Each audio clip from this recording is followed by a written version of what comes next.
"Hands up! Filthy hands where I can see 'em!"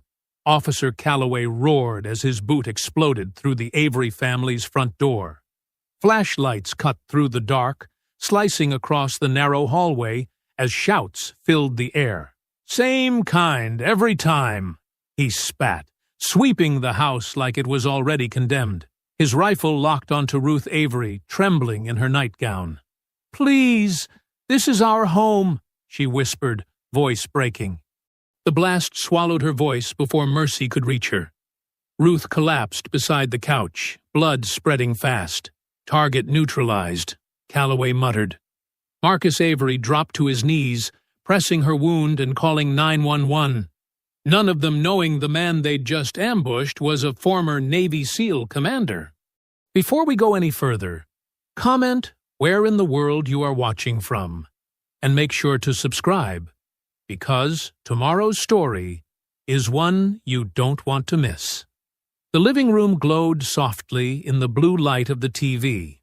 Marcus Avery sat back in his worn leather recliner, his attention drifting between the military documentary and his wife Ruth, who was curled up on the couch nearby. She had her reading glasses perched on her nose, reviewing patient files from her clinic with the dedication that made her such a respected nurse in their community. Their phones buzzed simultaneously. Imani's face appeared on the video call, her bright smile lighting up both screens. "Just checking in on my favorite people before bed," she said. "You should be sleeping, baby girl," Ruth said, but her voice was warm with motherly affection. "Says the woman still doing paperwork at midnight," Imani teased. "Dad, make her go to bed." Marcus chuckled. "You know your mother. Once she starts something, she has to finish it." They chatted about Imani's latest social media campaign and Ruth's difficult cases at the clinic. The conversation wrapped up with quiet love yous and promises to meet for Sunday dinner. The house settled back into peaceful silence, broken only by the soft voices from the TV and the rustle of Ruth's papers. The crash came without warning. The front door exploded inward, wood splinters flying through the air. Before either of them could move, blinding light and deafening bangs filled their kitchen. Marcus's military training kicked in instantly, 20 years of muscle memory taking over. He dropped low, scanning entry points, cataloging threats, his breath controlled and steady despite the chaos. "Police! Don't move!" Multiple voices shouted over each other. Ruth had stood up, her medical reports scattered across the floor. Her hands were raised high, her voice shaking but clear. "We're unarmed! We're... weapon!" The shout came from an officer at the front, Caucasian, early 30s, aggressive stance. His finger was already squeezing the trigger. The gunshot cracked through the air. Ruth's body jerked backward, her reading glasses flying off her face. She crumpled to the kitchen floor, her floral robe spreading out around her like spilled watercolors. Marcus moved with controlled precision, every motion deliberate. "Officer, stand down. I'm applying pressure to a wound." His voice carried the unmistakable command presence of a SEAL commander. He reached for a dish towel, pressing it against the spreading red stain on Ruth's side. With one hand maintaining pressure, he pulled out his phone and dialed 911. The operator's voice crackled through. 911, what's your emergency? This is Marcus Avery at 1242 Maple Grove Lane. I have an officer-involved shooting victim requiring immediate medical attention. My wife has been shot. I am applying pressure to a chest wound. His voice remained steady, professional. I am currently in my kitchen. There are 2 mugs on the counter, 1 knife on the cutting board, 1 dish towel being used for pressure. There are no weapons in this room. "Get your hands where we can see them," an officer screamed. "Stand up," another demanded. "Back away from her." Marcus kept his voice clear, knowing every word was being recorded. "I am maintaining pressure on my wife's wound. I cannot comply with contradictory commands." I am unarmed and not resisting. We need immediate medical attention." Minutes stretched like hours. Ruth's breathing grew shallow, her eyes fixed on Marcus's face. He kept talking to her, to the 911 operator, to the officers, maintaining control of the situation through sheer force of will. Finally, sirens wailed in the distance. But when the EMTs arrived, the officers blocked their entry. "I am asserting medical necessity," Marcus stated firmly, his voice carrying legal weight. "You are on record obstructing emergency medical care." The lead paramedic pushed past the hesitating officers. As they loaded Ruth onto the stretcher, Marcus's eyes locked with Officer Calloway, the one who'd fired. Badge number 4471. Young, scared behind his bravado, already reaching for excuses. Marcus memorized every detail of his face, every tremble in his trigger hand, every bead of sweat on his forehead. He said nothing as they wheeled Ruth out, but his silence carried the weight of coming consequences.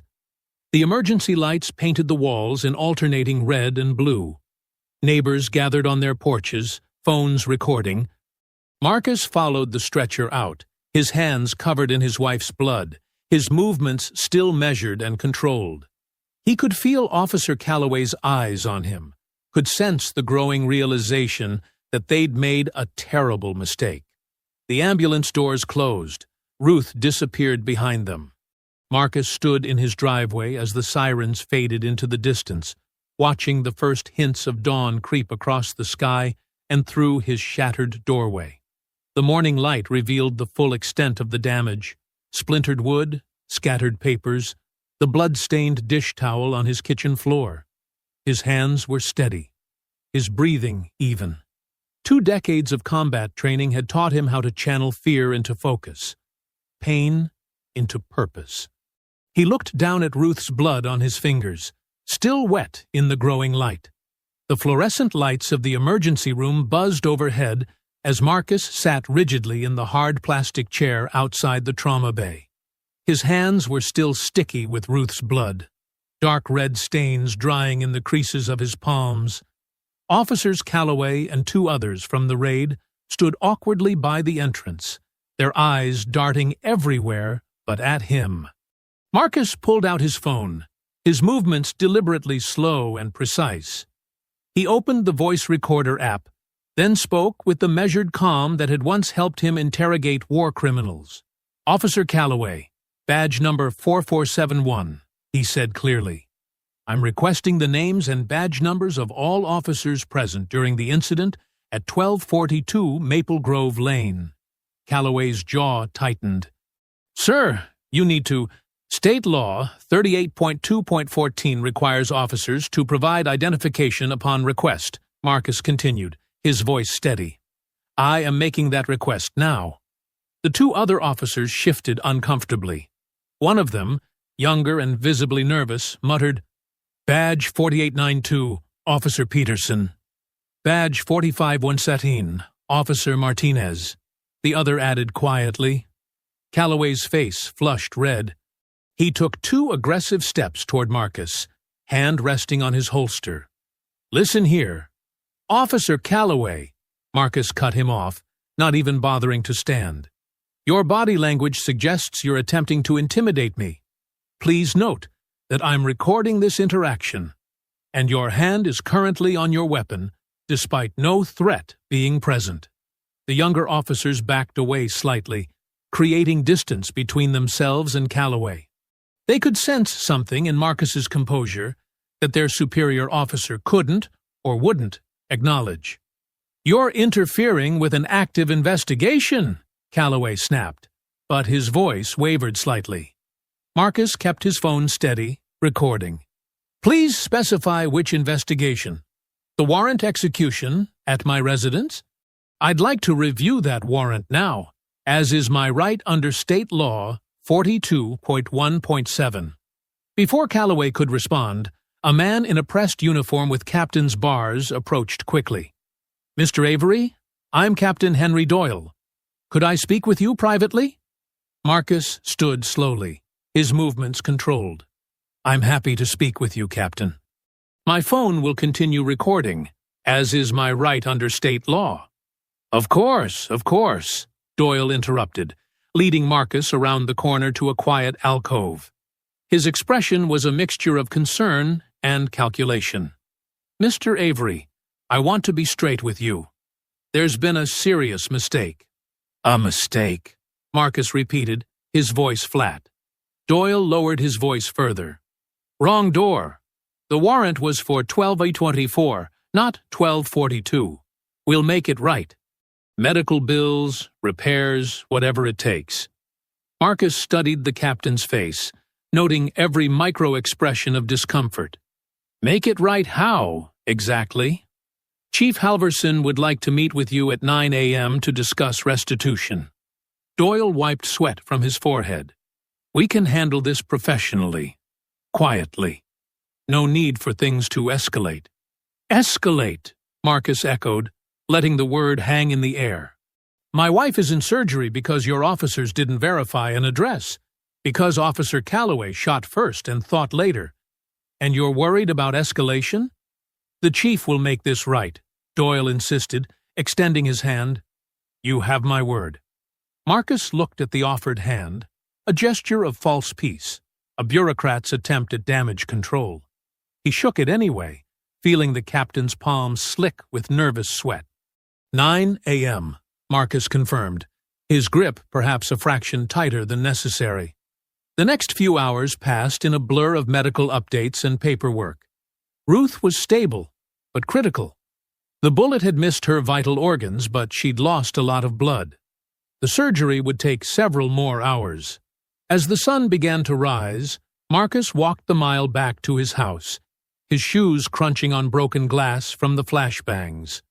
Police tape fluttered in the morning breeze, yellow barriers marking off his front yard like a crime scene, which, he supposed, it now was. His front door hung crookedly from one hinge, the wood splintered and destroyed. Marcus ducked under the tape and stepped inside, his footsteps echoing in the empty house. The kitchen was a mess of scattered papers and overturned furniture. Ruth's reading glasses lay broken near the refrigerator. The blood stain on the tile floor was still wet, dark red against the cream-colored ceramic. Marcus stood over it, looking down at where his wife had fallen. The dish towel he'd used to try to stop the bleeding lay crumpled nearby, discarded by the crime scene techs who'd photographed everything while he was at the hospital. "You came into a SEAL's house," he whispered to the empty room. "You don't even know what you started." Around him, the morning light streamed through the windows, illuminating dust motes and broken dreams. The coffee maker clicked on automatically, a routine reminder of what should have been a normal morning. Down the street, he could hear his neighbors starting their days, car engines turning over, screen doors slamming. The world was waking up to business as usual, but in Marcus's kitchen, time stood frozen at the moment of that first gunshot. Ruth's half-finished medical reports still lay scattered across the floor, her patients' lives and needs now on hold, just like hers. Her favorite mug sat on the counter, coffee grounds still waiting to be brewed. Marcus returned to the hospital shortly before 8 a.m., his clothes changed, but his resolve hardened by the morning's quiet reflection. The waiting area was nearly empty, just a few nurses changing shifts, and an elderly couple dozing in corner chairs. A flat-screen TV mounted high on the wall played morning news at low volume. He settled into a chair with a paper cup of vending machine coffee, his body aching from the night's tension. The coffee's bitter aroma reminded him of Ruth's morning ritual. She always said hospital coffee tasted like warm dishwater, but she'd drink it anyway, determined to find something good in everything. The news anchor's voice suddenly sharpened. "We're going live to a press conference with Police Chief Renee Halverson regarding last night's officer-involved shooting." Marcus's hand tightened on the cup as Chief Halverson appeared on screen, her steel-gray hair perfectly styled, her uniform pressed and gleaming with brass. She stood at a podium outside police headquarters, American and state flags hanging lifeless behind her in the morning stillness. At approximately midnight, she began, her voice crisp and professional.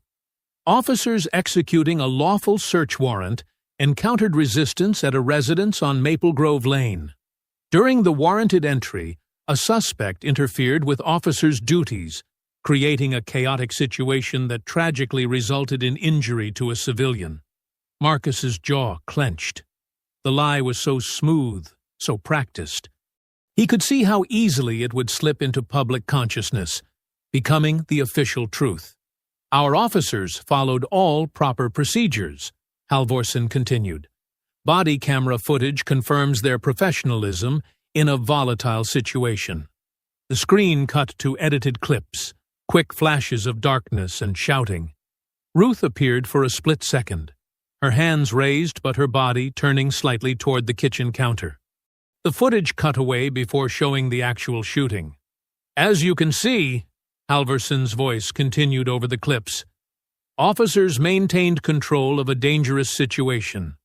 We deeply regret any injury to civilians, but our primary duty is to protect our officers and the public.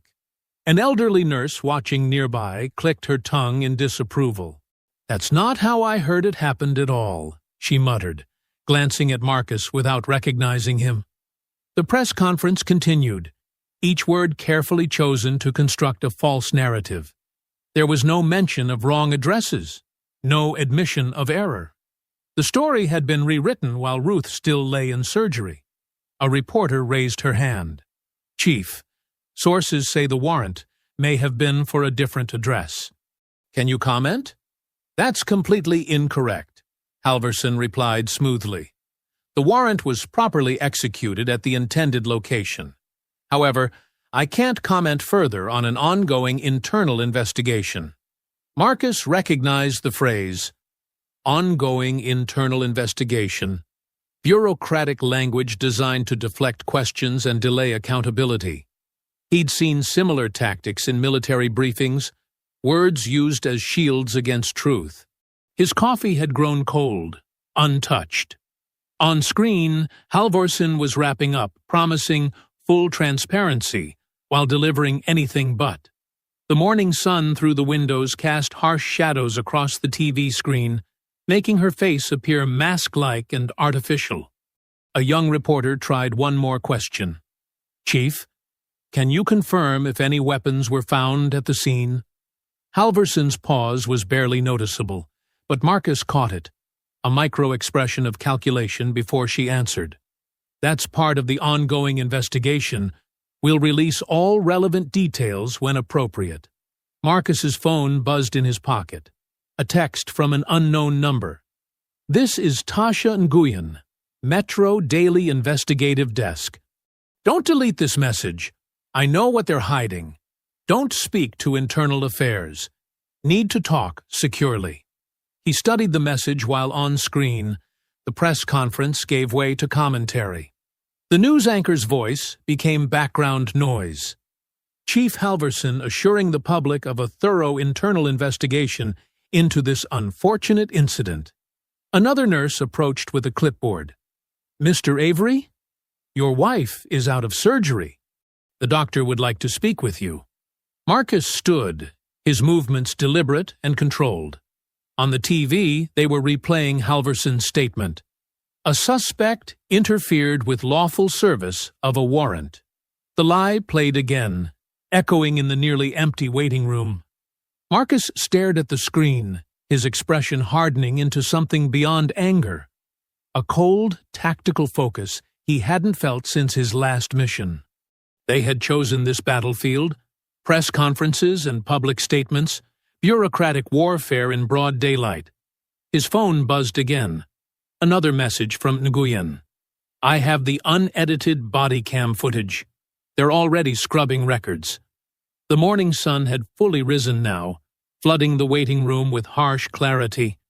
The elderly couple had awakened, watching the news with concerned expressions. The nurse waited patiently with her clipboard, and Marcus stood perfectly still, watching Chief Halverson's face freeze-framed on the screen, her lie captured in high definition. "All right," he said quietly, almost to himself. "They want a war in daylight." The fluorescent lights of the hospital cafeteria cast harsh shadows across empty tables. At 9 p.m., the large room felt hollow, its daytime bustle replaced by the quiet hum of vending machines and the steady drumming of rain against tall windows. Marcus sat alone at a corner table, his shoulders heavy with exhaustion, watching water stream down the glass in silvery rivers. A woman in a charcoal blazer approached, her laptop bag slung over one shoulder. Tasha Nguyen moved with the careful precision of someone used to watching her back, scanning the room before sliding into the seat across from Marcus. "Thank you for meeting me," she said quietly. Her voice was steady, professional. "I know you've had a hell of a day." Marcus nodded, his eyes sharp despite his fatigue. "You said you had something I needed to see." Tasha glanced around once more before opening her laptop. The screen's glow illuminated their faces in the dim cafeteria. "My source sent this an hour ago. It's from Officer Calloway's body cam footage. The complete version, not the edited clips they showed on TV." She turned the laptop toward Marcus. The image showed his kitchen counter from the previous night, captured in the harsh beam of tactical flashlights. Everything looked exactly as he remembered, except for one detail that made his blood run cold. A black handgun lay on the counter near where Ruth had been standing. Marcus's hands gripped the edge of the table, his knuckles white. When he spoke, his voice trembled with controlled fury. "That gun wasn't there. I described every damn inch of that counter on the 911 call. 2 coffee mugs, 1 dish towel, Ruth's medical charts, no weapons, nothing else." "I know," Tasha said, her dark eyes intense. "I've heard the 911 recording. You were methodical, precise, like you knew even then that you'd need proof." "Military training," Marcus said distantly, still staring at the image. "Details matter. Evidence matters." He looked up at her. "Where did you get this?" Tasha lowered her voice further. "I have a contact inside the department. They're troubled by what happened last night, and more troubled by what they've learned since." She pulled out a notepad covered in tight handwriting. The gun wasn't planted by police. It was placed there by a private security consultant working with the city's redevelopment project. Rain lashed against the windows harder, as if emphasizing her words. In the distance, thunder rolled. "The city's pushing a major urban renewal plan," Tasha continued. "New stadium, luxury apartments, complete neighborhood redesign. Your street is in the target zone." She flipped through her notes. "The consultant works for a company called Dorn Protective Solutions. They're partnered with the police department on community safety initiatives." Marcus's expression darkened with recognition. "Silas Dorn." Tasha nodded. "You know him?" "Know of him. Former defense contractor. His company provides tactical support to police departments across 3 states. Marcus's voice was bitter. "They train SWAT teams, consult on high-risk operations. Real mercenary stuff dressed up in corporate language." A late-night custodian pushed a mop bucket past their table. They waited until his footsteps faded before continuing. "My source says Dorn's people have been embedded with local police for months," Tasha explained. "They're helping identify problem properties that might resist the redevelopment plan. Your house was never the real target last night, but clearing your block would certainly help their timeline." Marcus stared at the planted gun in the photo, his tactical mind already assembling pieces. They needed a reason to justify the shooting. A weapon would transform Ruth from victim to threat. His voice was deadly quiet. "They tried to murder my wife twice. Once with bullets, once with lies." "The department's already scrubbing records," Tasha warned. "My source says they're rewriting reports, losing radio logs. By morning, They'll have their official story locked down tight. Lightning flashed outside, briefly illuminating the cafeteria in stark white. Marcus's face was set in lines of iron determination. "Then I'll find the proof myself," he said.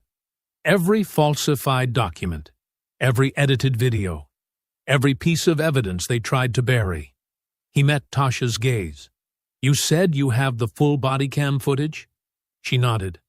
"And more. Building permits, zoning changes, private emails between Dorn's company and city officials. But we need absolute verification before we can publish. One mistake, and they'll discredit everything." "I'll get you verification," Marcus promised. "These people think they're trained in covering tracks. But they've never dealt with someone who spent 20 years learning how to hunt threats." His voice carried the quiet certainty of a man who had faced worse odds and prevailed. Tasha began packing up her laptop. "Be careful. Dorn's people play dirty, and they have the department's protection." "So did every enemy I ever faced," Marcus replied. "Didn't help them either." They stood. The meeting concluded. Tasha handed him a burner phone. "Secure line. I'll be in touch." Marcus walked through empty corridors back to the ICU, his footsteps echoing in the late-night quiet. Ruth's room was dim, except for the soft glow of monitors. She lay still, breathing steady but shallow, white bandages stark against her skin. He sat beside her bed, taking her hand gently between his. The heart monitor beeped its steady rhythm, proof of her strength, her refusal to give up. "You hold on, baby," he whispered. "I'll make them tell the truth." The monitor beeped again, as if answering. Outside, the rain continued to fall, washing the city clean for another day of lies and revelations to come. At midnight, Marcus stood before his violated home. The yellow police tape fluttered in the breeze like tattered battle flags. He ducked under it, noting how they hadn't even bothered to secure the splintered door frame. Amateur work. Sloppy. The kind of mistakes that would help him build his case. He moved through the darkness with practiced silence, his black civilian clothes blending with the shadows. 20 years of SEAL operations had taught him how to clear buildings. Now he was using those skills to document the aftermath of violence in his own home. The kitchen first. His tactical flashlight beam swept methodically across the scene. Bloodstains, Ruth's blood, had dried dark on the tile floor. Marcus forced down the surge of anger, channeling it into focus. He photographed everything with his phone. Blood patterns, shell casings they'd missed, impact marks on the walls.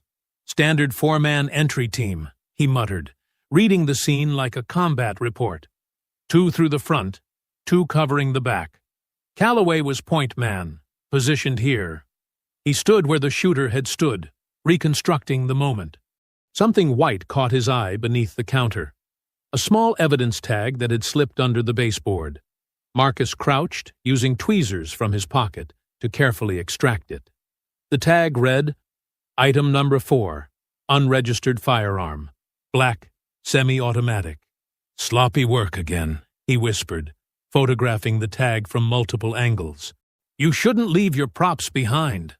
In the living room, he documented the battering ram damage, the flashbang scorch marks. Every detail was potential evidence. His phone buzzed. A message from Tasha. "Serial number from that planted gun? Run it through this database link.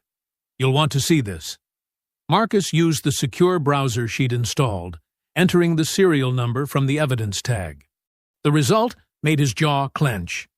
Training Inventory, DPS Tactical Solutions Division. The gun wasn't a confiscated weapon. It was a dummy firearm from Dorn's company's training stock.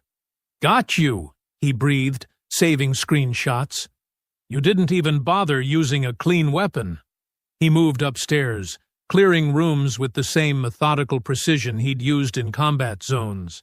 Their bedroom was a chaos of overturned furniture and scattered clothes. On the dresser, Ruth's jewelry box lay open, her treasured hummingbird pin glinting in his flashlight beam. He picked it up gently, remembering how she wore it every Sunday to church. His phone buzzed again. Another message from Tasha. Breaking. Got drone footage of DPS running raid drills 2 blocks over. Last week. Check your email. The video showed tactical teams in black gear, practicing breach and clear operations on empty houses. The timestamp was 3 days before Ruth's shooting. But it was the map overlay that made Marcus's blood run cold. The practice raids formed a perfect corridor, a security perimeter for the proposed stadium development, and his house sat right in the middle of the planned route. We weren't the target, he realized, pieces clicking into place. We were an obstacle. They needed to clear this whole block. He kept working, photographing and logging everything. Boot prints in the carpet, bullet holes in the walls, shell casings in the garden where the backup team had stood. Each piece of evidence was carefully documented and tagged with time, date, and GPS coordinates. In his home office, Marcus found more proof of their sloppiness. They'd dropped a radio communication log, complete with timestamps that contradicted the official report. He added it to his growing evidence file. The night wore on. Marcus moved room by room, building his case. His SEAL training had taught him that the best intelligence came from patient, methodical collection. Every detail mattered. Every piece of evidence was a weapon in the fight for truth. At 3 a.m., he had what he needed. Sitting at the kitchen table, still stained with Ruth's blood, Marcus compiled everything into an encrypted file. Photographs, measurements, serial numbers, radio logs, drone footage. He added Tasha's documentation of the DPS training operations and the redevelopment plans. He thought of Ruth in her hospital bed, fighting for her life because some corporate security firm decided their home was in the way. The anger rose again, but he channeled it into precision, into careful documentation that would stand up in court. Opening his laptop, Marcus composed a brief email to Jerome Watson, a retired civil rights attorney known for taking on police brutality cases. He attached the evidence file and wrote simply, "They shot my wife. I have proof it was planned. Will you help me make them pay?" The reply came within minutes. "Call me in the morning. Don't talk to anyone else." Marcus sat in the darkness of his violated home, at the table where his family had shared thousands of meals. Ruth's blood was still visible on the floor despite their attempts to clean it. Her coffee mug from the night before sat untouched on the counter. "They picked the wrong door," he whispered into the shadows, "and the wrong man." The evidence was gathered. The truth was documented. Now it was time to make them answer for what they'd done. The old church smelled of fresh coffee and lemon-scented wood polish. Morning light filtered through stained glass windows, casting colorful shadows across the worn wooden pews. Marcus sat in the church office, his evidence folder spread across a table that had seen decades of community meetings. Deacon Elijah Brown moved slowly but purposefully, his weathered hands setting down 2 steaming mugs of coffee. At 70, he carried himself with the quiet dignity of someone who'd seen every trick in the system's playbook. "The warrant's clean on the surface," Marcus said, sliding over the paperwork. "But something feels off about the timing." Deacon Brown adjusted his reading glasses, studying the documents. "Sometimes the devil's in the details, son. I've got people who can help us look deeper." He pulled out his phone, fingers moving with surprising speed across the screen. "Give me a minute." Within 30 minutes, 3 people arrived: a retired court clerk, a digital forensics expert, and a civil rights attorney. They gathered around the table, surrounded by the smell of coffee and old hymnals.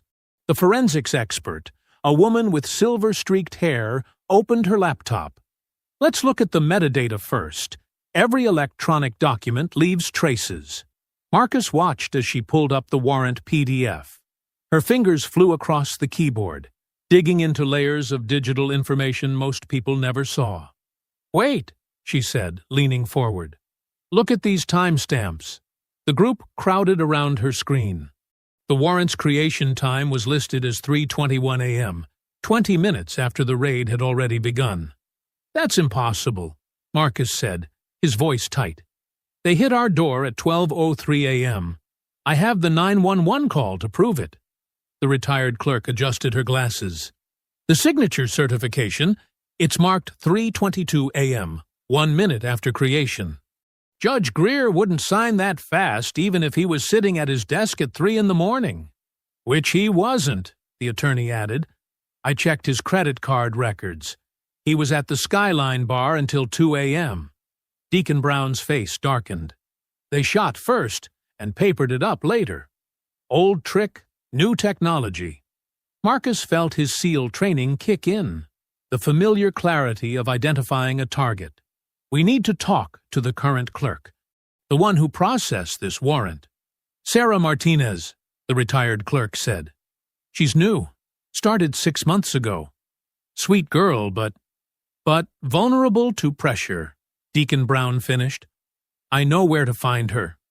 They located Sarah at a small coffee shop 3 blocks from the courthouse. She was young, maybe mid-20s, with dark circles under her eyes. When Marcus and Deacon Brown sat down at her table, she immediately started shaking. I know why you're here, she whispered, hands trembling around her coffee cup.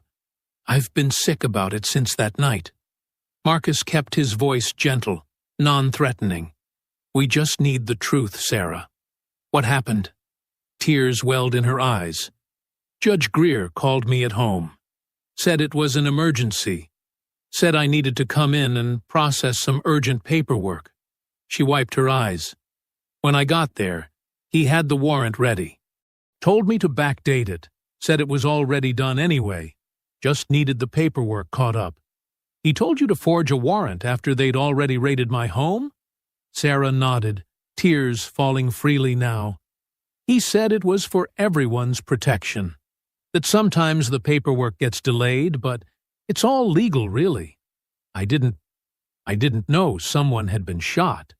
Marcus pulled out his phone, setting it on the table. Would you be willing to record that statement? She stared at the phone, then at Deacon Brown's kind face. They'll fire me. Child, the deacon said softly, some burdens are heavier than losing a job. Truth is one of them. Sarah squared her shoulders and nodded. Marcus pressed record. Her voice shook, but held steady as she detailed everything. The late-night call, Judge Greer's instructions, the timestamps she'd been told to enter. She named everyone present in the judge's chambers that night, including a representative from Dorn Protective Solutions. When she finished, Marcus saved the recording and immediately created copies. One to his secure email, one to the Department of Justice's Civil Rights Division, one to Tasha. Thank you, he told Sarah. You did the right thing. Back at the church, Marcus sat alone in a pew, composing a voice memo to himself. 3:21 a.m., warrant forged post-action. Judge Greer coordinated with Clerk Sarah Martinez to backdate authorization. Dorn representative present during fabrication of documents. He looked up at the stained glass windows, remembering how Ruth loved the way they painted the air with color on Sunday mornings. His phone buzzed, a text from Imani at the hospital. Ruth's vital signs had improved slightly. She was fighting. Thunder rolled outside, promising a storm. Marcus sent the final copies of his evidence and Sarah's confession. Let them try to bury this now. The truth was out there, backed up in multiple places, protected by people who wouldn't back down. Deacon Brown's voice echoed from the office. Marcus, we've got more files to go through if you're ready. Marcus stood, straightening his shoulders. One piece of evidence at a time, they would build their case. The storm was coming, but this time, they'd be ready for it. Sunlight streamed through the hospital blinds, painting thin stripes across Ruth's white sheets. Marcus sat in the same chair he'd barely left for a week, his hand wrapped gently around hers. The steady beeping of monitors had become a familiar rhythm, marking time in this sterile room that smelled of antiseptic and wilting flowers. When Ruth's fingers twitched in his grasp, Marcus almost missed it. Then her eyes fluttered open. Those same warm brown eyes he'd fallen in love with 24 years ago. His heart stopped. "Ruth," he whispered, leaning forward. "Baby, I'm here." She blinked slowly, orienting herself. The breathing tube was still in place, preventing her from speaking, but her eyes fixed on Marcus with perfect clarity. Her free hand moved weakly, gesturing. Marcus grabbed the small whiteboard and marker the nurses had left for this moment. Ruth's hand trembled as she took the marker, but her nursing experience showed in her deliberate movements. Her writing was shaky but legible. Did they say, "Sorry"? Marcus felt rage surge in his chest, hot and familiar. He'd been holding it back for 7 days, channeling it into action instead of anger. But seeing Ruth's first thought be about their accountability, it made him want to tear down the whole department with his bare hands. He swallowed hard, keeping his voice steady. "Not yet, but they will." Ruth's eyes filled with tears. She wrote again. "Our home? We're staying with Deacon Brown for now," Marcus said softly. "The community's rallied around us. Everyone's helping." A light tap at the door interrupted them. Tasha stood there, holding her ever-present notebook and a fresh cup of coffee. Her face lit up seeing Ruth awake. "Mrs. Avery," she said warmly, approaching the bed. "It's so good to see you alert. I'm Tasha Nguyen. I've been helping Marcus gather evidence." Ruth wrote carefully. "Thank you." Tasha pulled up another chair, her expression turning serious. "Marcus, I've got news. My contact at the Justice Department says they're watching this case closely. If we can build enough public pressure, they'll launch a full civil rights investigation." Ruth's hand moved across the whiteboard again. "Tell everyone. Truth matters." Marcus squeezed her hand.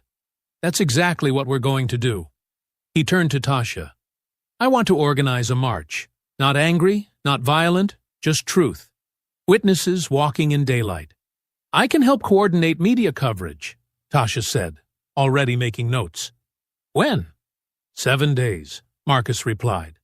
1 week from the night they shot my wife in our kitchen. We'll walk from the church to City Hall." Ruth wrote again. "Nurses will come." "Yes, they will," Marcus agreed. "And veterans, and teachers, and elders. Everyone who's tired of seeing truth get buried." The door opened again. Imani rushed in, her laptop under one arm. She stopped short, seeing her mother awake, tears springing to her eyes. "Mama!"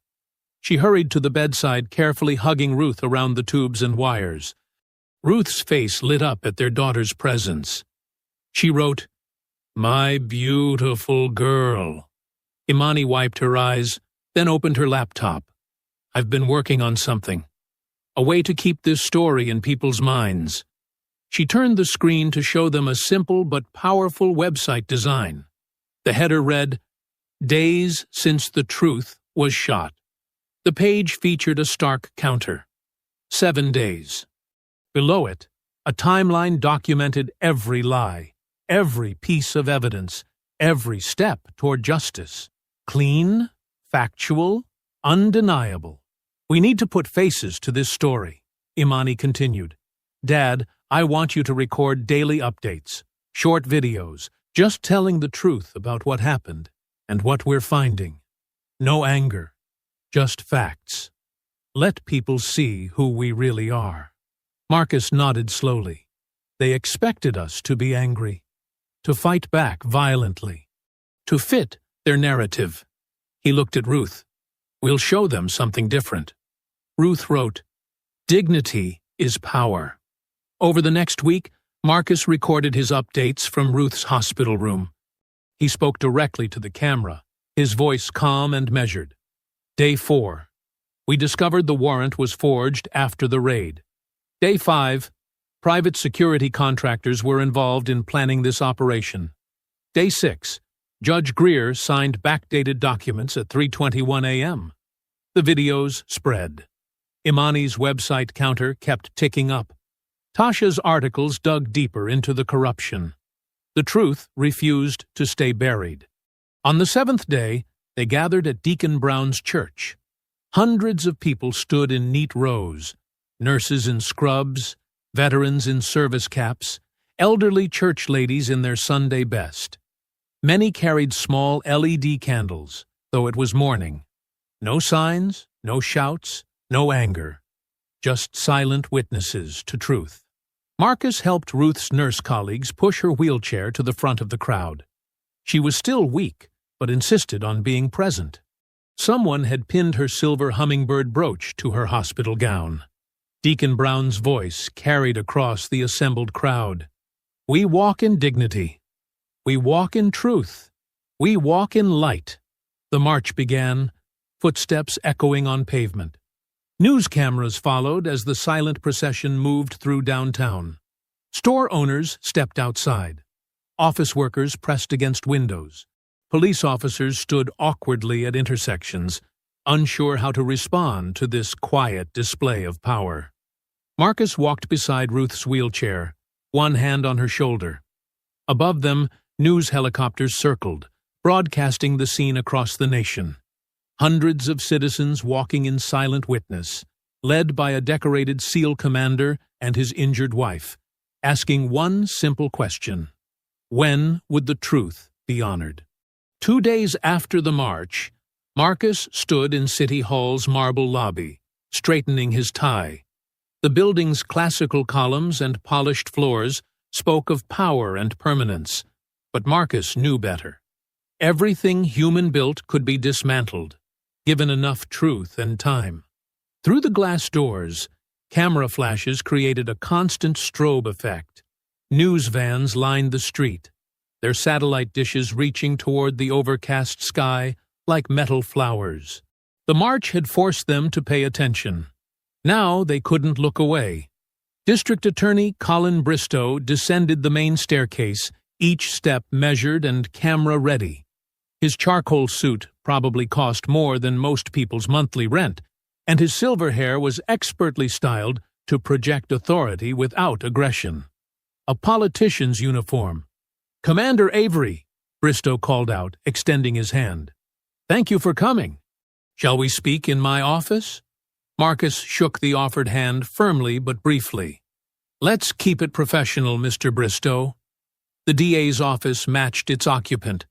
Expensive wood paneling, carefully chosen art, law degrees in gilded frames. Bristow gestured to a leather chair, then settled behind his massive desk. "I want you to know," Bristow began, folding his hands, "that I take these allegations very seriously. What happened to your wife was tragic, and—" "Save the script," Marcus interrupted quietly. "You've had 8 days to take this seriously. Instead, you've helped bury evidence." Bristow's practiced smile flickered. "That's quite an accusation, Commander. I hope you understand the importance of handling sensitive investigations through proper channels." "Proper channels?" Marcus leaned forward. "Like falsifying warrant timestamps?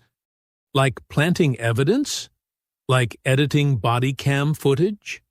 These are complex situations that require careful—" "No." Marcus's voice remained level, but it filled the room. "This is very simple. Your office is helping cover up an attempted murder because it involves Silas Dorn's money and the chief's ambitions." Bristow's friendly mask slipped further. "Commander, I strongly suggest you stop making these public accusations. They could be considered inflammatory. The truth often is. Think about your family," Bristow pressed. "Your wife needs peace to recover. Your daughter's career is just beginning. Why damage their futures with all this spectacle?" Marcus stood slowly, towering over the desk. "Are you threatening my family, Mr. Bristow?" "Of course not." The DA raised his hands defensively. "I'm trying to help you understand the delicacy of—" "There's nothing delicate about what happened in my kitchen," Nothing delicate about forged documents or planted guns. And nothing delicate about what happens next. Marcus turned and walked to the door. Behind him, Bristow's voice hardened. "Commander Avery, if you continue releasing privileged information, there will be consequences." Marcus paused in the doorway. "There already are consequences. You're just not used to them applying to you." He walked out past the cameras, ignoring their questions. His phone buzzed. Tasha's number. "Marcus," her voice was urgent. "They're moving against you. The DA just filed obstruction charges, claiming you delayed medical treatment during the raid. They're calling it interference with emergency services." Marcus kept walking, his stride steady. "They're desperate. It gets worse. Someone leaked your old SEAL reprimand, the one about excessive force in that hostage rescue. They're spinning it as a pattern of instability."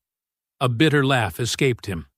"That reprimand came because I refused to leave a civilian behind during an evacuation. Guess they left that part out. What do you want to do?" Marcus checked his watch. "Meet me at the courthouse in 1 hour. Bring cameras." The sun was setting when Marcus arrived at the courthouse steps. The news crews were already there, along with dozens of community members holding candles. Deacon Brown stood at the front, his weathered face serene. Marcus approached slowly, hands visible at his sides. Police officers shifted nervously, hands on their weapons. "Marcus Avery!" an officer called out. "We have a warrant for your arrest." Marcus stopped at the bottom of the steps. The candles cast dancing shadows across the stone facade. Camera lights created a wall of artificial day. "I know," he said clearly, his voice carrying. "That's why I'm here." He raised his hands slowly above his head, turning in a full circle so every camera could capture the moment. "I'm not resisting," he announced. "I'm reminding you what resisting looks like." The officers approached cautiously, as if expecting a trap. Marcus kept his hands raised, his posture straight and proud. As they cuffed him, he locked eyes with each camera lens in turn. 8 days ago, these same officers shot my wife in our kitchen. They planted evidence. They forged documents. They tried to bury the truth. The handcuffs clicked shut. But truth doesn't stay buried. They led him up the courthouse steps. The crowd of witnesses parted silently, their candles holding back the growing dark. Not a single person shouted or moved to interfere. They simply watched, bearing witness. At the top of the steps, Marcus turned one last time to face the cameras. The cuffs gleamed in the artificial light, but there was no shame in his expression, only quiet certainty. The heavy courthouse doors swung open, and Marcus walked through them with the same dignified bearing he'd shown in combat, in crisis, in every moment since the raid. He was a warrior, but his battlefield was truth. And this arrest wasn't a surrender. It was another step toward victory. Across town, in her dorm room, Imani opened her laptop and began downloading the 911 call audio. Her fingers flew across the keys, determination etched in every line of her face. The night was just beginning. Imani's dorm room glowed with the blue light of multiple screens. Her main monitor displayed video editing software, while her laptop showed the growing social media response to her father's arrest. Her hands trembled slightly as she worked, but her focus never wavered. "Okay, Dad," she whispered, dragging the 911 audio file into position. "Let's show them what really happened." The recording was crystal clear, her father's voice steady and controlled, as chaos erupted around him. She synchronized it perfectly with the body cam footage, creating a split-screen view. On the left, the timestamp and audio waveform. On the right, Officer Calloway's perspective. "Kitchen counter contents," Marcus's voice recited in the recording. 2 coffee mugs, 1 blue, 1 white, 1 dish towel, checkered pattern, 1 wooden cutting board, 1 fruit bowl with 3 apples. Imani added text overlays highlighting each item as her father named it. Then came the critical moment. The body cam showed Calloway turning away for exactly 4.2 seconds. When the camera returned to the counter, a black handgun had appeared. She zoomed in on that sequence, slowed it down, added frame numbers. The evidence was undeniable. The gun materialized between frame 2341 and 2342. "Got you," Imani muttered, her fingers flying across the keyboard as she added the final touches. Property records showing the gun's training inventory number, the timestamp metadata from the forged warrant, and finally, a simple title. What Really Happened: The Avery House Raid. At 11:47 p.m., she hit upload. Within minutes, the view counter started climbing. 100 views, 1,000 views, 10,000 views. By midnight, her phone was buzzing constantly with notifications. Local activists shared it first, then national civil rights accounts. News organizations began requesting permission to broadcast it. Imani opened her social media dashboard, watching the analytics explode. The video was being shared in every state, translated into multiple languages, analyzed frame by independent investigators. 50,000 views, 100,000 views, 500,000 views. Her roommate Jenny burst in around 1 a.m. "Imani, you're trending everywhere, and Avery's counter is the top hashtag." Imani barely looked up from her screens. "Good. Help me track the responses. We need to document everything before they try to take it down." But no takedown came. The truth was moving too fast, spreading too wide. By 2 a.m., major news networks were running segments about the video. Legal experts dissected the evidence. Former law enforcement officials confirmed the irregularities. 1 million views, 2 million views, 3 million views. Dawn was breaking when Tasha called. "Imani, you've done it. The video cracked everything wide open. And I've got something to add. Phone records." Imani sat up straighter. "What kind of phone records?" "The kind that showed District Attorney Bristow called Silas Dorn 12 times the night of the raid. First call at 11:42 p.m., 20 minutes before they hit your house. Last call at 3:19 a.m., 2 minutes before the warrant was falsified." "Send them to me," Imani said, already clearing space on her second monitor. "I'll create an infographic." The phone records appeared in her inbox moments later. Imani overlaid them with a timeline of the raid, creating a damning visualization of coordination and cover-up. By mid-morning, the video had over 5 million views. Justice for Avery's was trending globally. The family's legal defense fund had received over $200,000 in donations from supporters worldwide. Local news crews stationed themselves outside the police headquarters, the courthouse, and the DA's office. But the most dramatic scene unfolded in the City Hall parking garage. Chief Halverson's black SUV pulled in around 9 a.m. As soon as she stepped out, reporters swarmed her from every direction, microphones thrust forward like accusing fingers. "Chief Halverson, did you know about the planted evidence? Was this coordinated with Dorn Protective Solutions? Why was the warrant falsified? Are you planning to resign?" Halverson's carefully maintained composure cracked. Her face flushed red as she tried to push through the crowd. "No comment," she shouted, her voice shrill with panic. "I said no comment." She practically ran to the elevator, but the cameras caught every second of her retreat. When the doors wouldn't close fast enough, she slammed her hand against the button repeatedly, her professional mask completely shattered. In his hospital room, Marcus watched the footage on his phone, Ruth sleeping peacefully beside him.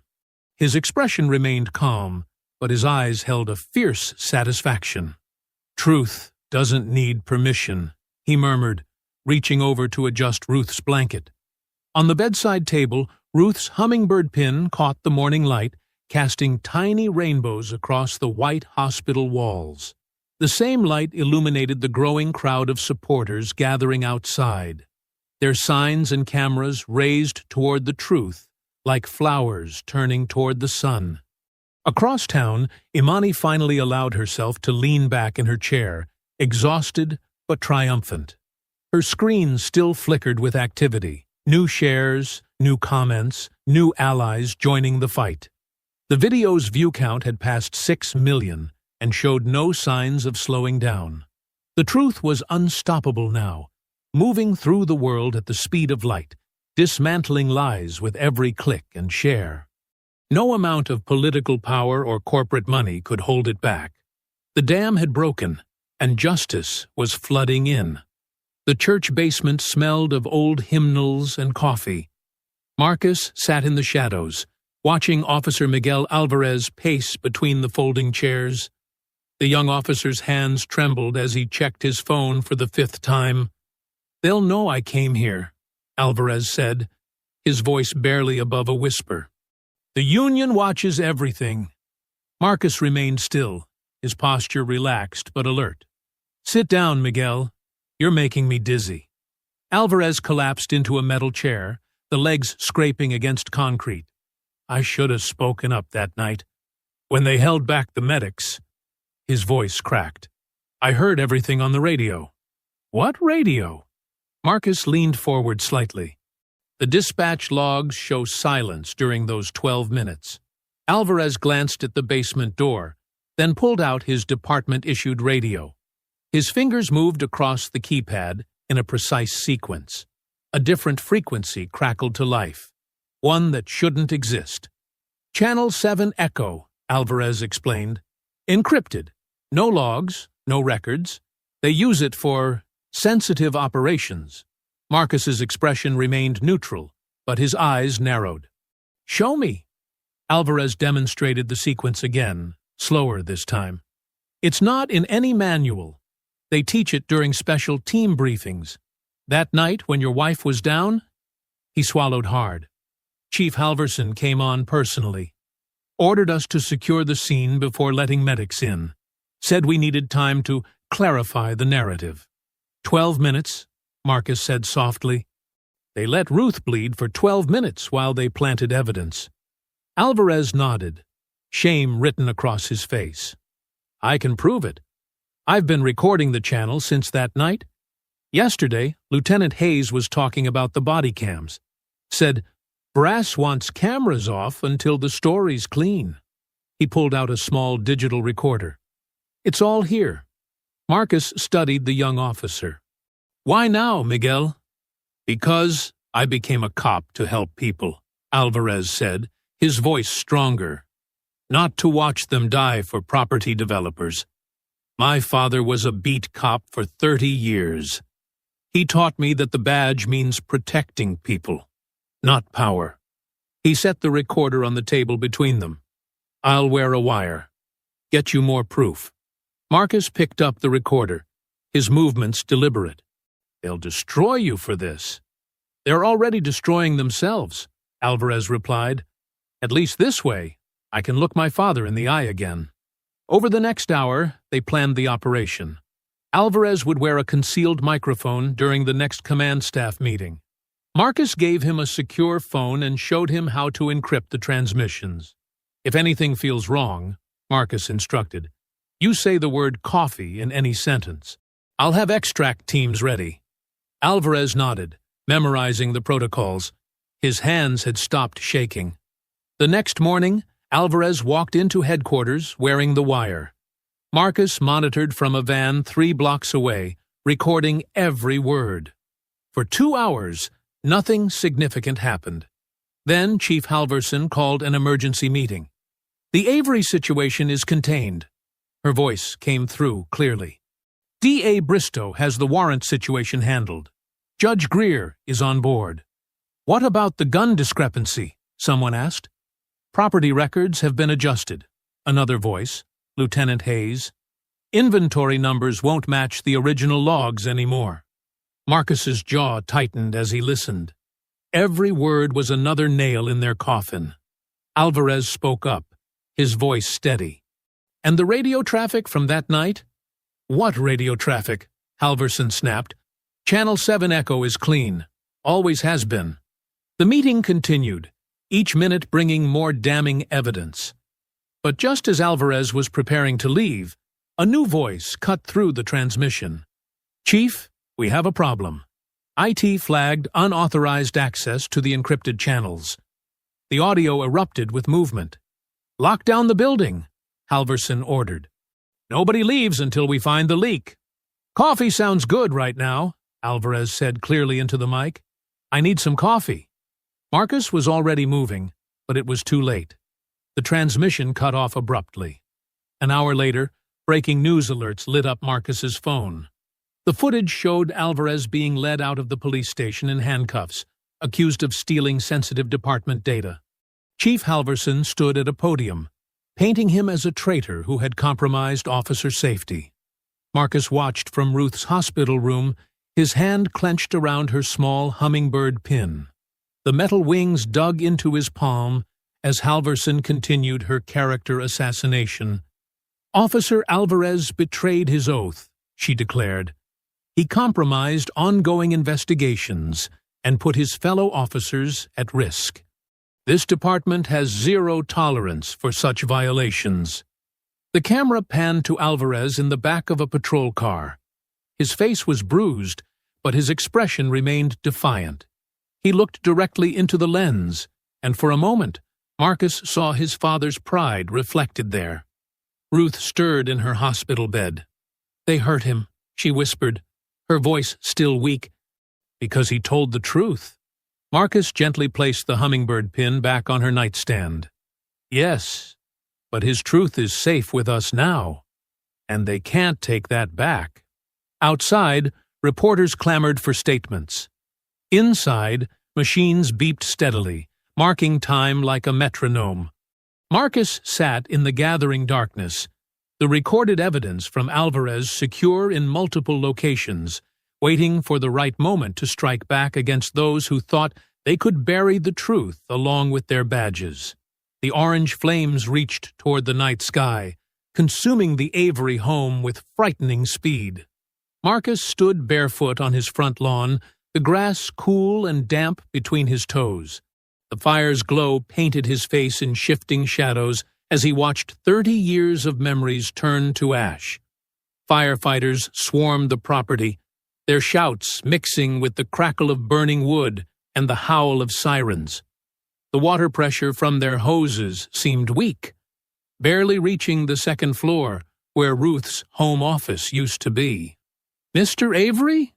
A firefighter approached, his face streaked with soot. He held something small and metallic in his gloved hand. "You need to see this."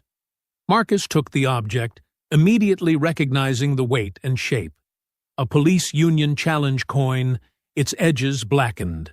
The firefighter pointed toward the street. "Found it jammed in the hydrant cap. Had to waste precious minutes getting it loose." He shook his head. "Never seen anything like it. Someone wanted this fire to burn hot and long." Marcus turned the coin over in his palm, feeling the raised lettering, "Brotherhood above all." The irony wasn't lost on him. He pocketed the coin just as tires screeched on the street behind him. "Dad!" Imani's voice cut through the chaos. She sprinted across the lawn, Ruth following more slowly, supported by a nurse from the hospital. Marcus caught his daughter in a tight embrace, feeling her shoulders shake with silent sobs. "The photos," Imani whispered. "All our pictures. We're alive," Marcus said firmly, reaching out to pull Ruth into their embrace. "Everything else is just things." Ruth's hospital gown was visible under her hastily donned coat. She shouldn't have left the hospital, but Marcus understood why she had to come. This was their home, where they'd raised their daughter, where they'd built their life. Now it was being consumed by flames born of hatred and fear. "Your mother's quilts," Ruth said softly, watching as the roof began to cave in. "All those stories. Gone." Marcus held them both closer, his military training warring with his human heart. He wanted to rage, to hunt down every officer who had a hand in this. Instead, he remained still. anchoring his family as their world burned. Deacon Elijah Brown's ancient Buick pulled up to the curb. The old man emerged slowly, his face grave in the firelight. He made his way across the lawn, stopping beside the family.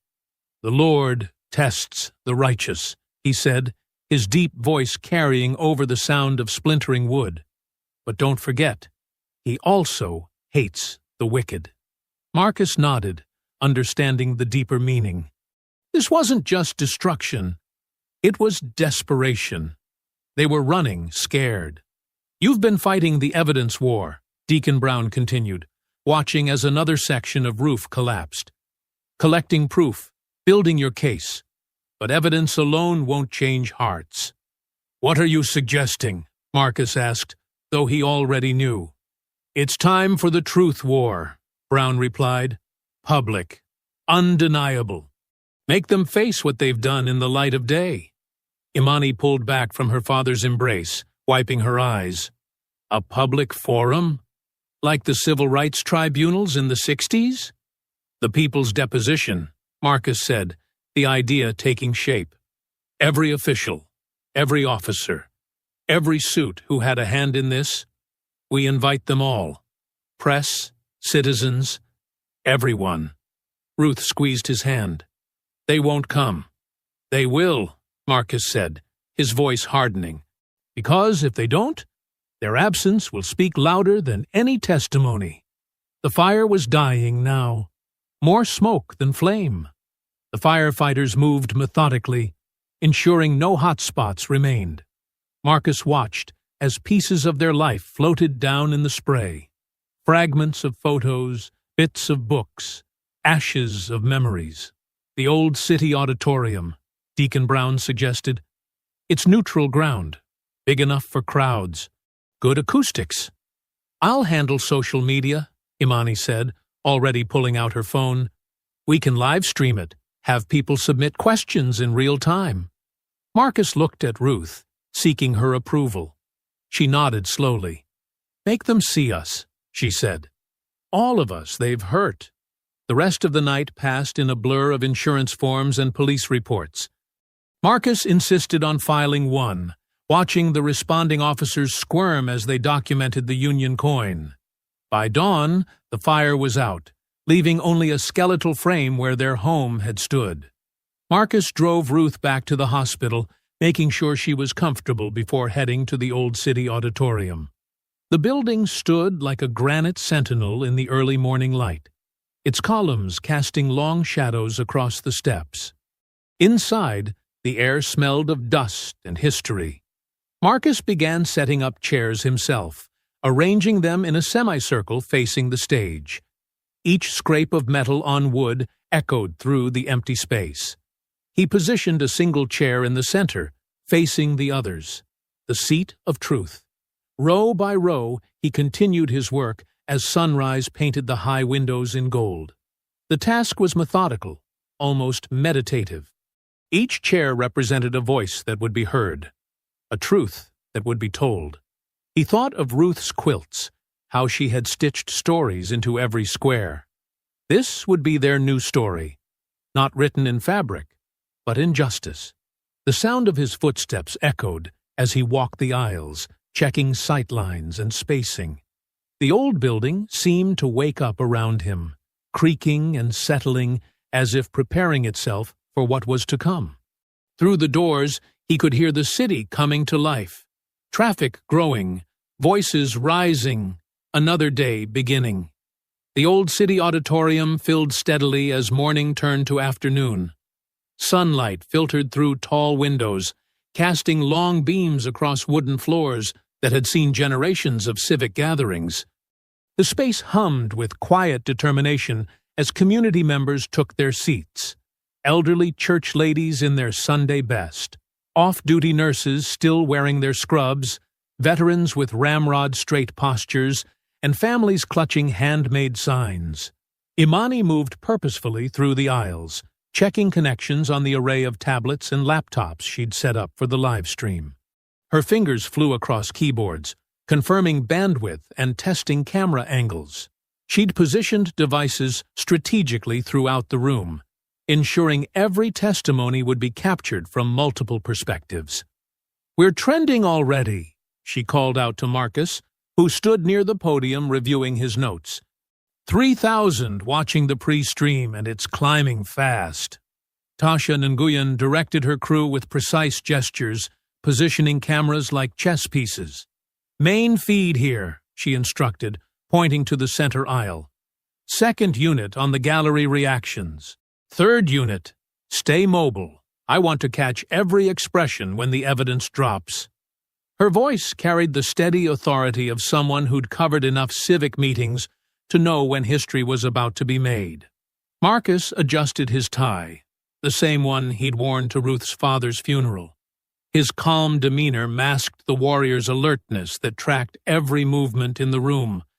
He noticed the small details, the way the veterans naturally positioned themselves near exits, how the nurses clustered protectively around elderly attendees, the reporters testing their equipment with practiced efficiency. At precisely 2 p.m., Marcus stepped to the podium.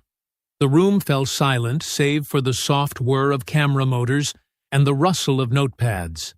His voice, when it came, filled the space with quiet authority. "Welcome to the People's Deposition," he began, his words measured and clear. "We are here today because truth doesn't require permission to be spoken. It only requires courage to be heard."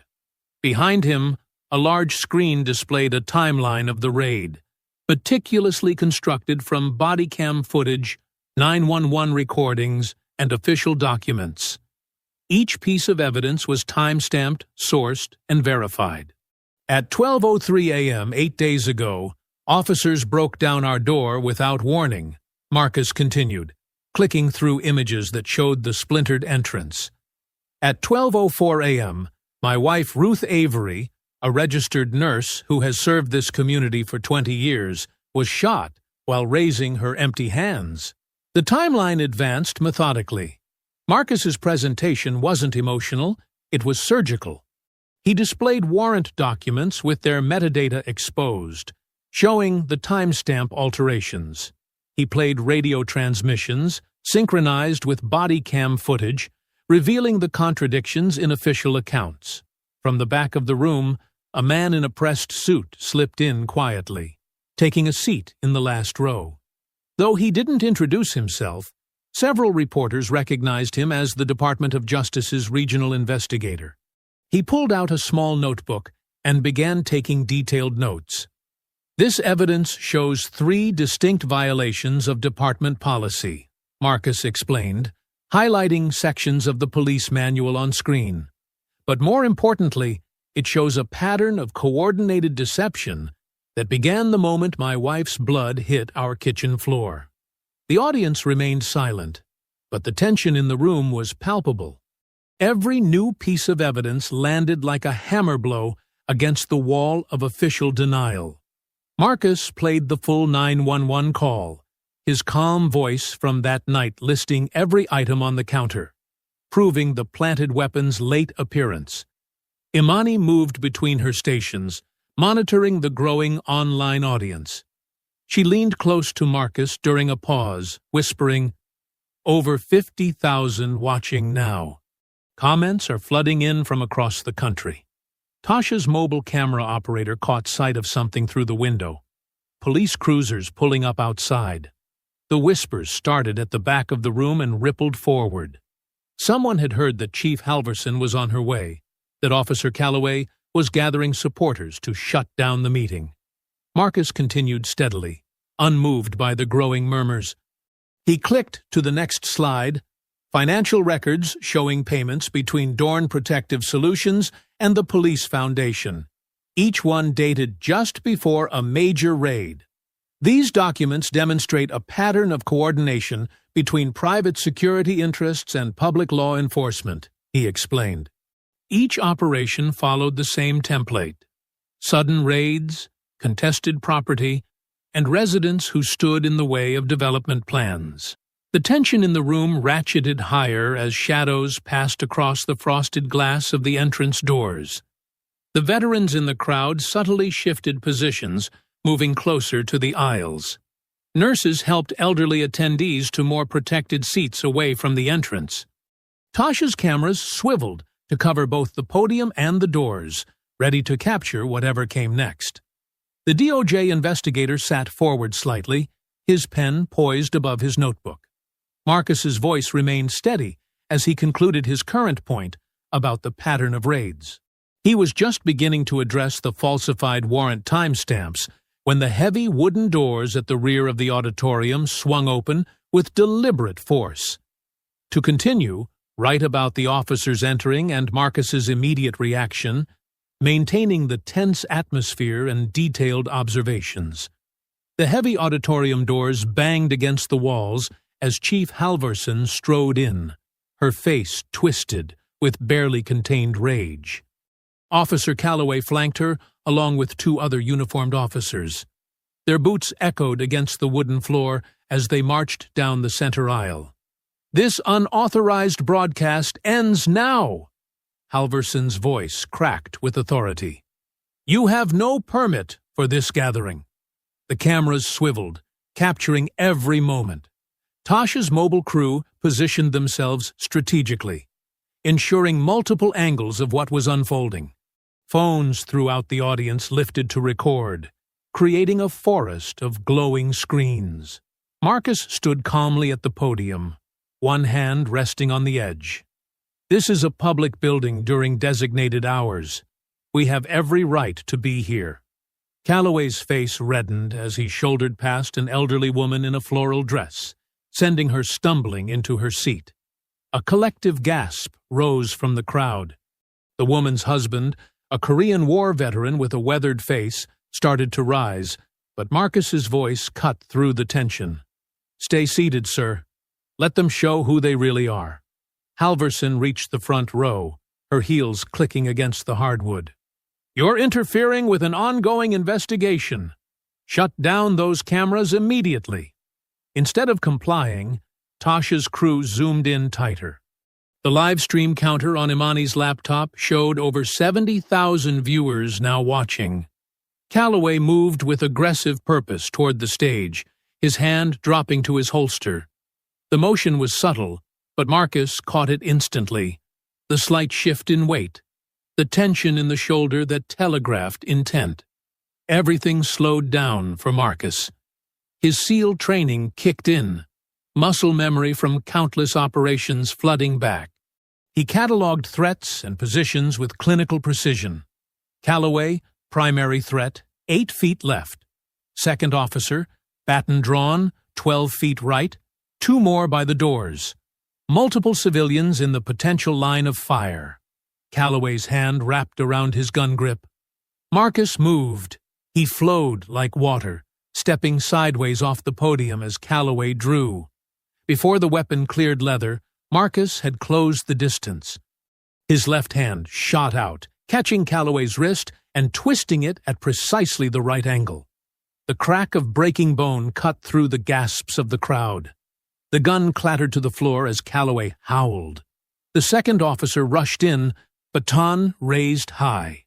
Marcus read the telegraphed strike, ducking under the wild swing.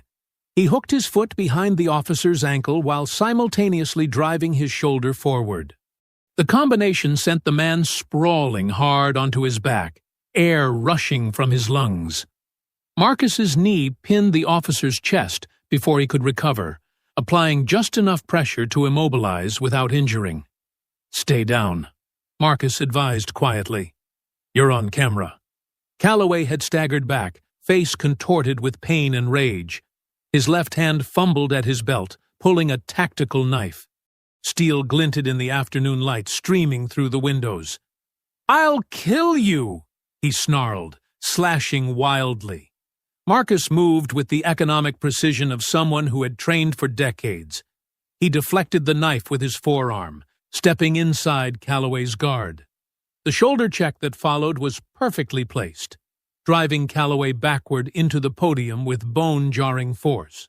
As Calloway stumbled, Marcus grabbed the microphone cord, wrapping it around the officer's arm with practiced efficiency. One smooth motion rolled Calloway forward, the cord tightening around his bicep. Marcus's arm snaked around Calloway's neck, applying precise pressure to the carotid artery. The knife dropped from nerveless fingers. Marcus held the chokehold just long enough to feel the fight drain out of Calloway's body.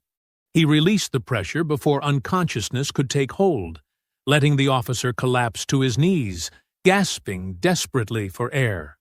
The entire sequence had taken less than 10 seconds. Marcus stood over Calloway, his breathing steady and controlled. Blood trickled from where the knife had nicked his forearm, but his voice remained calm as he looked down at the man who had shot his wife. "That's mercy," he said quietly. "The kind you never gave her." The auditorium was absolutely silent except for Calloway's ragged breathing and the soft whir of camera motors. Every lens in the room was trained on the scene. Marcus standing straight and composed, hands speckled with his own blood, while Calloway knelt before him, the microphone cord still wrapped around his arm like a symbol of his public humiliation. Chief Halverson stood frozen, her face a mask of shock and fury. The two officers by the door had drawn their weapons but held their distance, unwilling to risk shooting into a crowd of civilians with dozens of cameras recording. The elderly woman Calloway had shoved now stood proudly, her phone held high to capture every moment. The Korean War veteran beside her nodded slowly, approval clear in his weathered features. Tasha's main camera pushed in close, capturing Marcus's expression. Not anger, not triumph, just the steady resolve of a man who had done what needed to be done. Blood dripped slowly from Marcus's knuckles onto the wooden stage, each drop echoing in the profound silence. The afternoon sun streaming through the windows cast his shadow long across the floor, stretching toward the very doors that had been broken down at his home just 8 days before. The heavy doors at the back of the auditorium burst open again. "Federal agents! Everyone stay where you are!" Multiple agents in dark jackets with DOJ emblazoned across their backs streamed into the room, weapons drawn but pointed down. The crowd parted silently, creating a wide aisle. The lead agent, a tall woman with close-cropped gray hair, approached the stage with purposeful strides. Two agents flanked Chief Halverson, while others moved to secure Calloway and the other officers. Marcus remained perfectly still, hands visible at his sides. "Agent Cooper," he said, recognizing the DOJ lead from previous correspondence. "I believe this is what you've been waiting for." He reached slowly into his jacket pocket and withdrew a small flash drive. "Everything's here. Warrant forgeries, falsified timestamps, the private security contract with Dorn Solutions, radio logs ordering medical delays, body cam tampering, all of it." He held it out. "Plus, about 70,000 live witnesses." Agent Cooper took the drive, her expression hard as granite. She spoke into her radio. "Control, this is Cooper. Evidence in hand. Execute all pending warrants." The room crackled with tension as more agents entered, accompanied by U.S. Marshals. They moved with practiced efficiency, securing exits and positions throughout the auditorium. "Chief Renee Halverson," Cooper's voice carried clearly through the hushed space. "You are under arrest for conspiracy against rights, obstruction of justice, and violation of oath of office under color of law." Halverson's face drained of color. "This is ridiculous. I demand to speak to—" "You have the right to remain silent," the agent continued, as another officer began handcuffing the chief. "I suggest you exercise that right." DA Colin Bristow tried to slip toward the exit, but found his path blocked by two marshals. "Colin Bristow, you are under arrest for conspiracy against rights and obstruction of justice." The side door opened, and more agents led in a struggling Silas Dorn in handcuffs. His expensive suit was wrinkled, his usual polished demeanor shattered. "This is an outrage! Do you know who I am?" a private security contractor who conspired with law enforcement to violate constitutional rights, Cooper replied coldly. Among other charges we'll be adding. Judge Greer was led in next, his robes gone, looking small and old in a rumpled dress shirt. He didn't resist as agents cuffed him. Officer Calloway, still on his knees, was hauled to his feet and formally arrested. The microphone cord fell away from his arm like a shed snake skin. Deacon Brown stood slowly, his voice carrying through the sudden silence.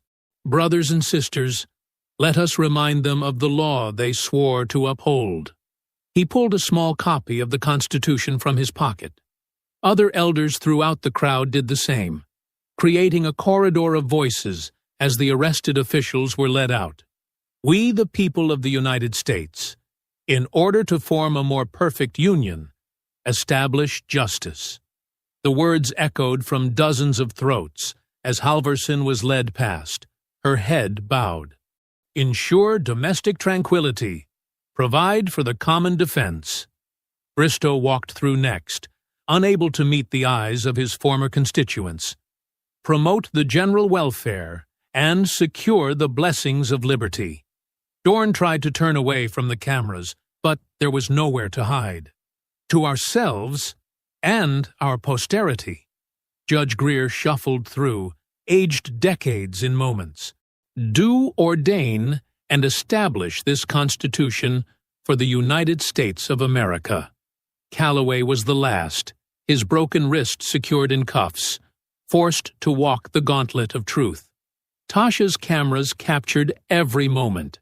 Imani's live stream counter showed over 200,000 viewers now. Phones recorded from every angle as justice materialized in real time. The crowd began to react as the reality sank in. Several elderly women dabbed at tears. Veterans stood at attention, backs straight with pride.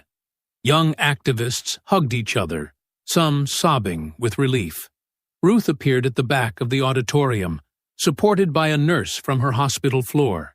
She wore a hospital gown under a robe. An IV pole rolled beside her. The crowd parted again, making way as she walked slowly toward the stage. Marcus jumped down to meet her, gently lifting her up the stairs despite her weak protests. Imani rushed to join them, wrapping her arms around both parents. The family stood together on the stage where minutes before, violence had erupted. Now peace settled over them like a warm blanket. Ruth touched Marcus's bloodied knuckles gently with her good hand.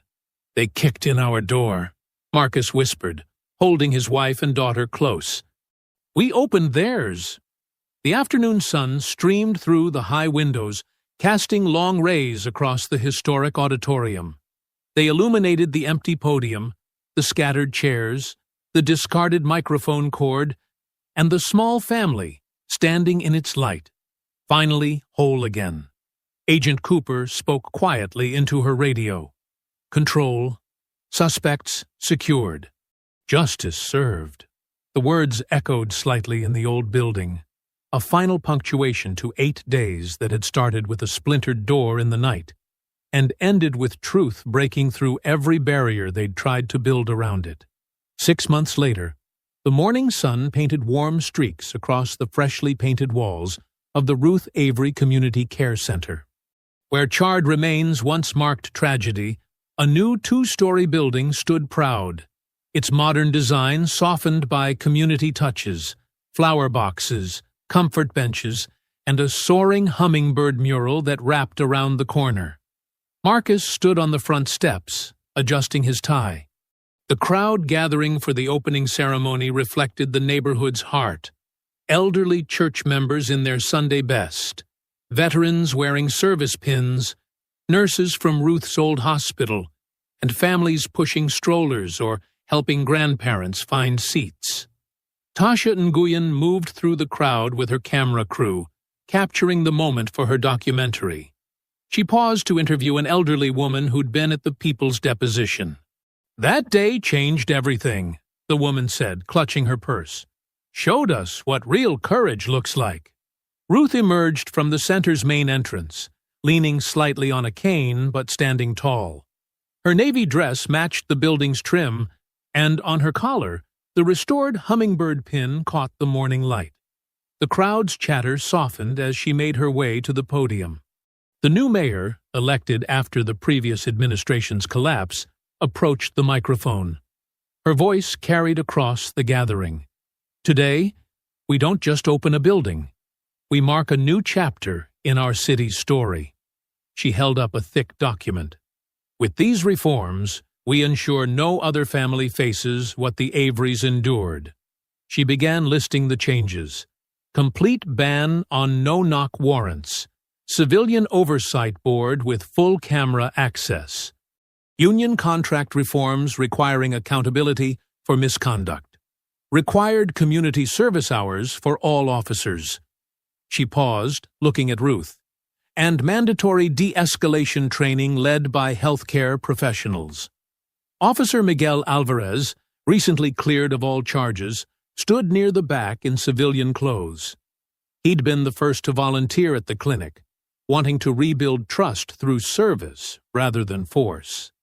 Some of his fellow officers, who'd also chosen to speak truth, had joined him, forming a small but growing group committed to real change.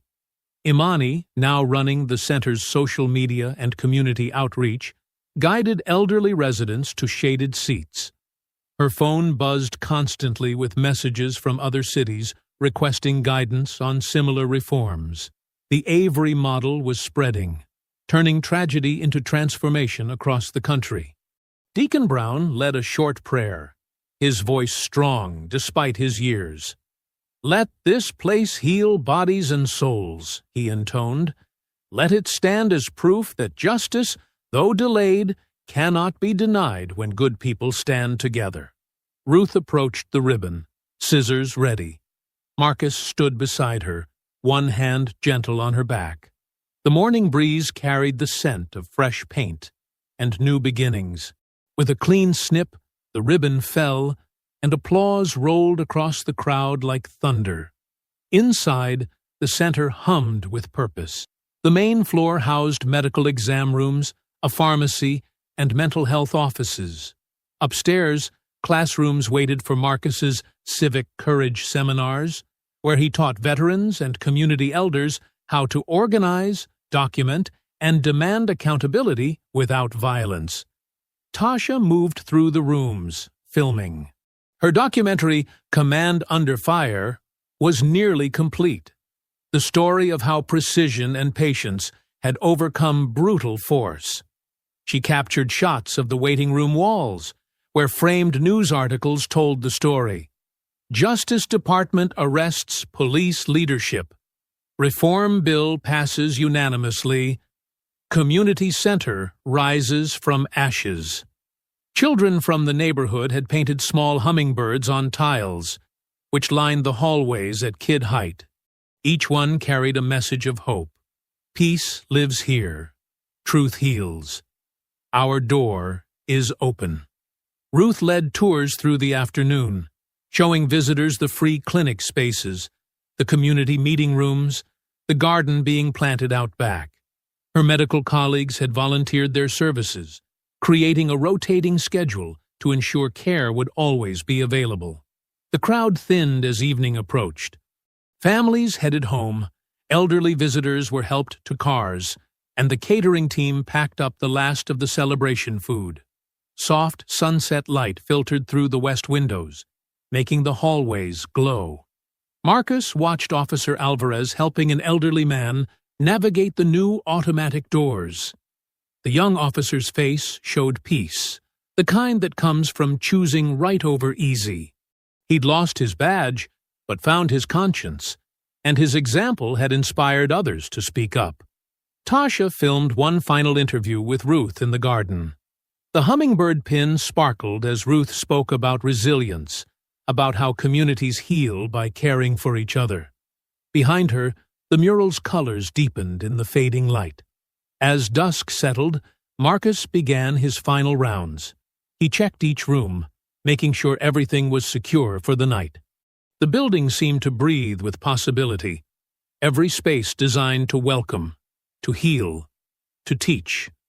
Ruth waited by the main entrance, watching him work. The last rays of sunlight caught the brass door handle, making it glow like amber. Marcus joined her, their fingers intertwining naturally. "This door stays open," he whispered. Ruth smiled softly, her hand covering his. Above them, the hummingbird mural caught the day's final light, its wings spread wide in eternal flight. I hope you enjoyed that story.